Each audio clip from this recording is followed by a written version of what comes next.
nangyari? Nakasagasa ng tae. Pati pala ako meron eh.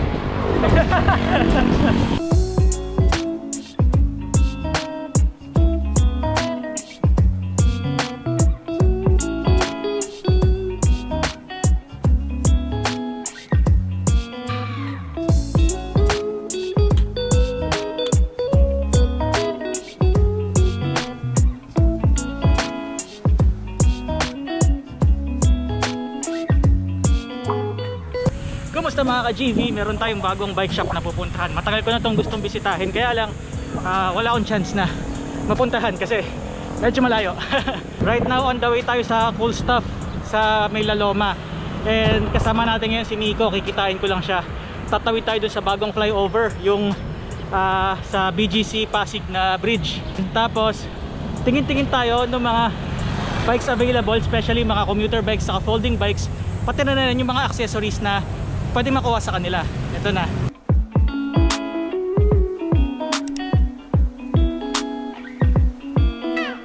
Ngayon dala ko tong Betafry na folding bike. So ayan.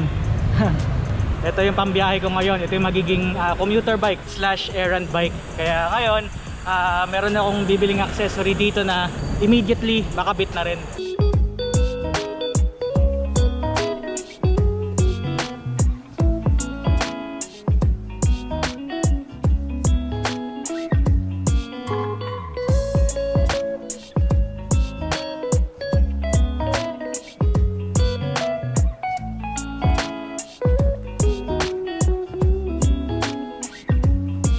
Okay, so ngayon hinahanap ko yung tulay papunta sa kabila sa Pasig.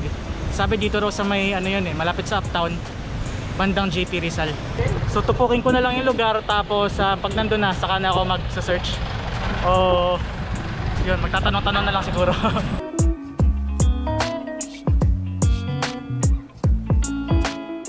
Uy, okay to, magkakaroon pa na isang tulay. Ayun, saan kaya magko-connecta to? Tatanong na lang ako. Kuya, saan yung tulay papuntang Pasig, yung bago? Yung bagong tulay papuntang Pasig? Ayun ang U-turn ka dyan pag gano'n. Oo. Pag nag-U-turn na pag gano'n, ayun ang papasok na yun. Ay okay, mag-U-turn lang. Pagpasok sa Sogo, yun na. Sige. Okay, ito na pala eh. Kailangan ko lang daw pumasok sa Sogo. Hindi dun sa Sogo mismo na motel, pero yung sa likuan. Ano, ito. Kailangan ko lang talagang kumanan, mag-U-turn, tapos kanan ulit sa kabilang lane.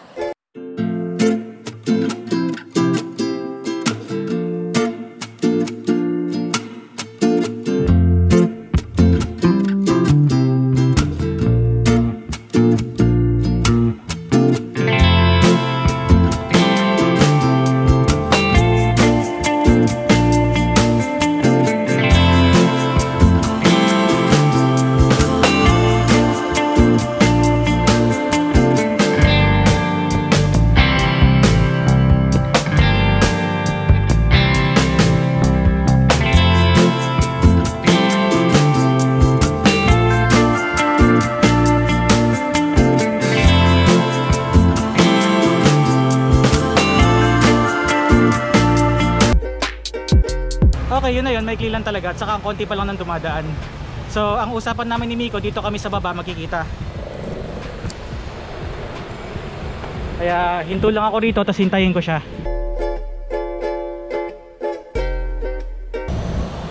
Hello, nakababa na ako ng tulay. Where na you? Ay po, magbibihis ka pa. Magbibihis ka pa lang. Malapit ka lang, okay. Saan ka ba rito? 10 minutes? Ayun, magbibihis pa lang daw siya. So ano, nag-set siya ng direction, tapos magkikita kami sa may McDo, doon banda. Parang Mayor TV lang yung style ko ngayon Parang gay loop sa kabilang syudad. Ito pa Ortigas, ito na yun. Napaakyat.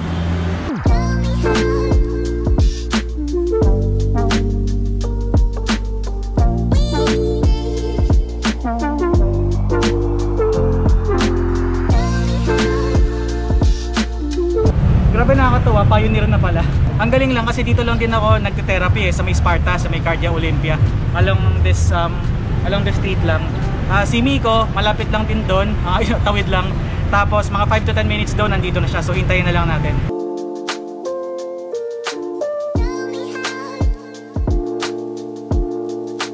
Yun oh, Pioneer na ba to? Oo, bilis na. Yun yung ano, taga doon ka. Oo. Eh di dapat doon tayo nagkita. Hindi, dito tayo iikot eh. Dito tayo Kung gusto ikot. mo mag-EDSA, Kapitolyo? pwede. Pero kung gusto mong mabilis, pwede tayo mag-EDSA. Okay, kahit saan. Dito lang ako sa ano, di ba? Cardio Olympia sa may Sparta. Oo. Ito lang, so pag magpapa-therapy ulit ako, dito na ako pupunta sa Di ba mas BGC. mabilis? Mabilis nga eh. Hindi na ako mag-EDSA. Nakakatawa. Ay, magkasama uli kami ni Nico. Tapos city riding kami ngayon. Ang gamit niya ngayon hindi yung salsa, yung giant top road niya. Ayan. Alawin niya ng itsura. Pang ano, pang bakbakan. Gaganda ng mga rack mo ah. Oh, solid. Tapos ako naman naka Beta Fry. Okay naman yung ano doon, bike lane. Tapos, paano tayo maglalaloma? Hanggang Araneta? Gilmore. Gilmore. Green Hills, Gilmore. San Juan.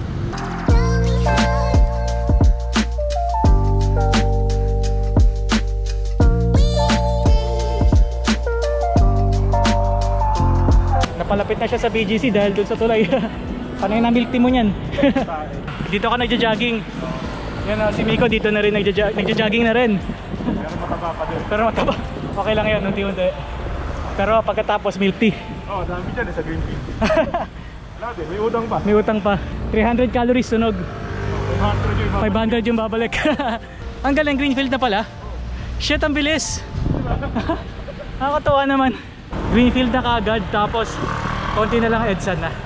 Saka may mga bike lanes naman.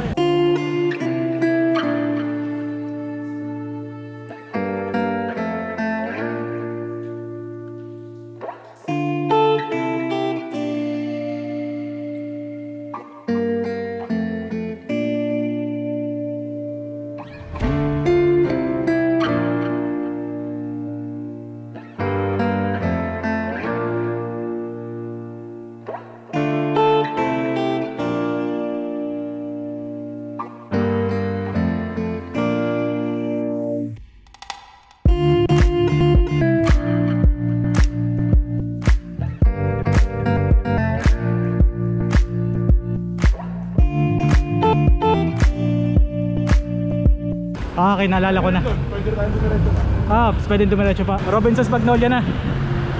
Sabi ko, SM Magnolia.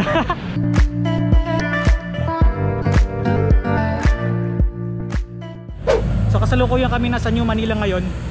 Na-curious ako, gusto kong puntahan yung Balete Drive. Dito lang yun eh. 13 episode 1, Balete Drive.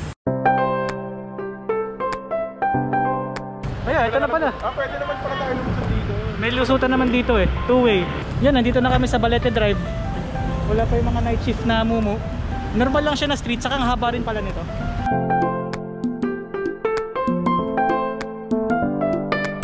Busy din pala na daanan to.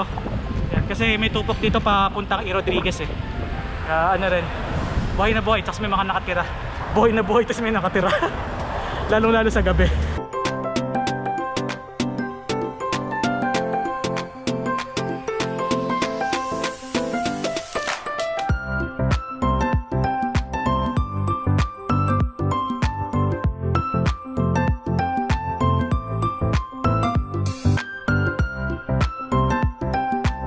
Mga ilang kilometers? Mga 5. Mga ganun. Ganun. Yan. So walang tawiran kaya mag-overpass kami. Yun yung tamang daan. Tapos malapit na kami maglaloman. Dito na kami sa Quezon Avenue.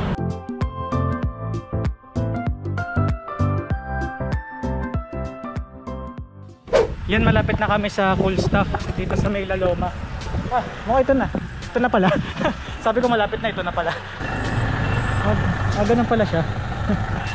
Ang galing. Tapos may listahan din. Pang ano yan, pang contact trace. Siyempre health protocols kagaya nito. Mga bago yung mga Light Pro. Light Pro may frame na rin. Dati components na Light Pro, ngayon may frame na rin. Pwede na ba rito? Baka mabenta eh. Tingin siya ng rear rack para sa... Rear rack para dito. Hinanap ko rack is for 20 inch na folding bike, tas alloy. Kasi dalawa steel tsaka alloy. Yan, alloy everyone. Uy, Light Pro Carbon. Ito yung hinanap kong handlebar para sa ano. Ayan, tapos may ilan-ilan pa ritong mga gamit kagaya ng mga helmet, ayan, mountain bike, road bike, iba-iba. Teflon. Yan. Teflon. Pang sikip ng tubo. Camelback. Camelback podium. No. Kaya hindi yata insulated eh. 2.5. 2588, nice. Sakit no, tapos mabagsak. May palm rest. Mabagsak ng bata. Mabagsak. Tutulak lang ng bata, para yung sa pagod-pod. Oo. Tinulak ng bata yun. Iba pang mga shirts, apparel. For security, may mga locks. May mga folded tires for folding bikes. Ayun na, Schwalbe Marathon. Ito yung mga, mga wired. Mostly folding pala yung mga nila na gamit. First time ko rito. Nakita ko lang online. Pero tinitingnan ko rin ito, gusto ko lagyan sa Giant. Maganda yan, Cross King. Bottle cages, mga lights, and other accessories. Brompton jersey, ganito. Brompton, Philippines. Auto. Dehon na bag, yung isang Ganda. Carrying case. Natatempt akong i-upgrade yung folding bike unti-unti. Yun na naman tayo, pag may bagong bike, hindi makakontento. Drop bar mo na. Gusto ko nga drop bar eh. Sa tingin niya maganda pang drop bar sa folding bike. Yung road bike type na setup na yung thinner tires tapos drop bar. Kahit Sora lang, no? Oo, tapos Sora. Tapos naka-light pro na components. Pasok na pasok. Ayan, so comment nyo naman yung iba pang suggestions nyo pagdating sa upgrades. Anong suggestions, ha? Bago natin ikabit, i-check muna natin yung mismong rack na ilalagay dito sa folding bike ko. At saka magaan siya kasi made out of aluminum. Ang maganda pa sa aluminum, hindi siya kakalawangin. Tapos yun anodized black pa siya. Kaya talagang extra protection. Tapos ito yung ibang mga parts niya. The reason kung bakit ako nag-rack kasi gagawin ko siyang errand bike. Tapos yun pag may mga grocery, ang hassle kasi na sinasabit ko sa handlebar. Long term, parang delikado kasi nalaglagan na ako ng gamit dati kakaganon. Ngayon, bumili ko ng maliit na, ito, ilalagay ko. Maliit lang, pang mga mga small grocery items. Okay, kabit na natin. Kumusta? Di ba lit lang, no? Tapos pwedeng dalawa. Kaso paano siya i-mount? Yan, so meron siyang green, meron siyang red. Kung kailangan butasan, Tali, dito, tatali siya din ganyan. Dito. Tapos pwede. iikot. Ganda na Pag umorder ka, pasabay ako, ha? Sige. Kukuha ko ng pula. Yan, marami yan sa Shopee. Search nyo lang, San Miguel Crate. Lalabas na yan. Pag minadaanan kang pusa, Oo nga na, pag may pusang naliligaw. Uwi mo na. Adopt, di ba? Adopt, don't shop.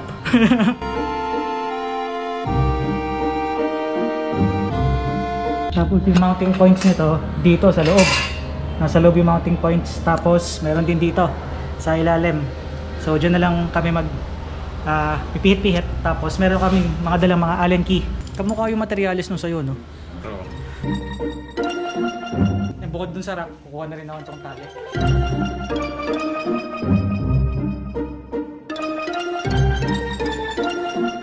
So ito, kinabit namin dito sa dulo. Pero si Miko yung naka-figure out kung paano eh. Tapos, nasa loob, nasa inner part. Umakit na yung dugo namin, kakaupo tayo. Narinig yung mga hingal na. Lalo na ako, nag-iipit yung tabako.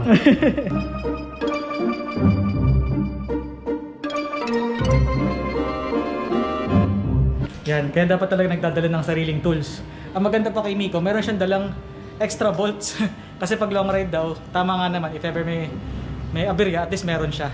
Buti naman, saktong-sakto yung bolts nung binili naming rack. Hindi na namin kinailangan ng extra. Sobra pa nga ng isa. Sobrang ng isa. Ayun, sobrang yun ng isa para dito yun sa likod. Yan, kabitan yun nung ano. Okay, ito na, kakabit na natin yung San Mig na toy crate. Shoutout nga pala kay Biketography na nag-refer sa akin kung saan bibili na ito. Maraming salamat. Ito naman yung pang-fasten dito. So ito na itsura niya. Ayan. Tapos yung sling bag ko nandito na. Yun, maliit lang siya, sobrang liit lang. Siguro mga 6 na lata ng inumin kasya rito. Yan. So isang Pocari Sweat, mga ganun o dalawa. Tapos yun, kung di ba, in and out lang ng supermarket, kung may bibilhin, alaking bagay, yung mga maliliit lang na errands. Pero kung marami, pwede na itong palitan ng mas malaking crate. Yan. Ready na kami umalis and mostly si Miko yung nag-figure out kung paano. Kasi meron na siyang rack dito eh, sa Giant niya. So, pinattern na lang namin according dito yung ginawa namin yan. So yun, meron na akong ultimate commuter bike.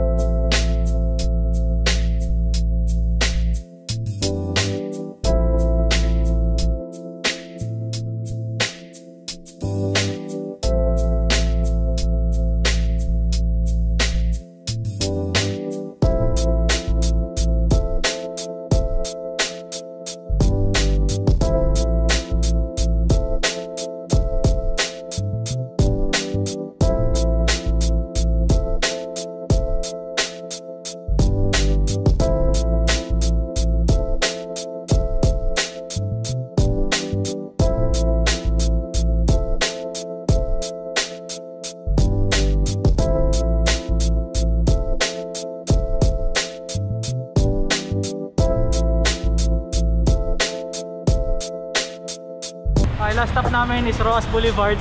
So dadaan ang Luneta hanggang sa Baywalk. May alam daw si Mikong kainan doon, so doon na lang kami bago kami maghiwalay. So, papakita ko na rin yung kabuuan ng bike. On the way na kami sa kilometer 0, nag-umaambon na. Ano? Ano na?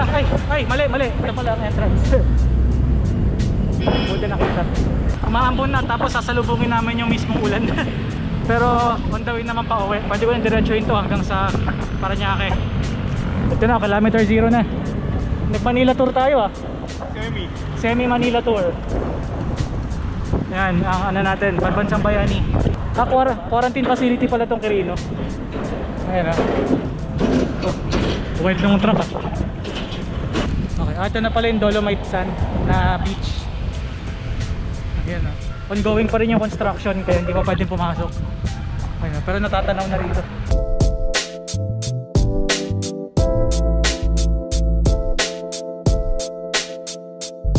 Nangyari? Nakasagasa. Kadire! Sapa-sapa.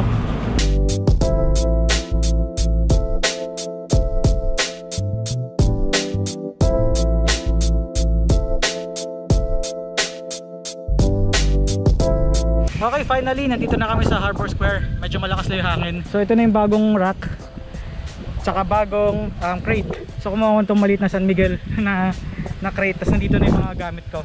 Pang mga maliliit lang na na gamit. Tapos bili nilang ng mas malaki pa kung kakailanganin para sa mga bigger groceries or bigger errands.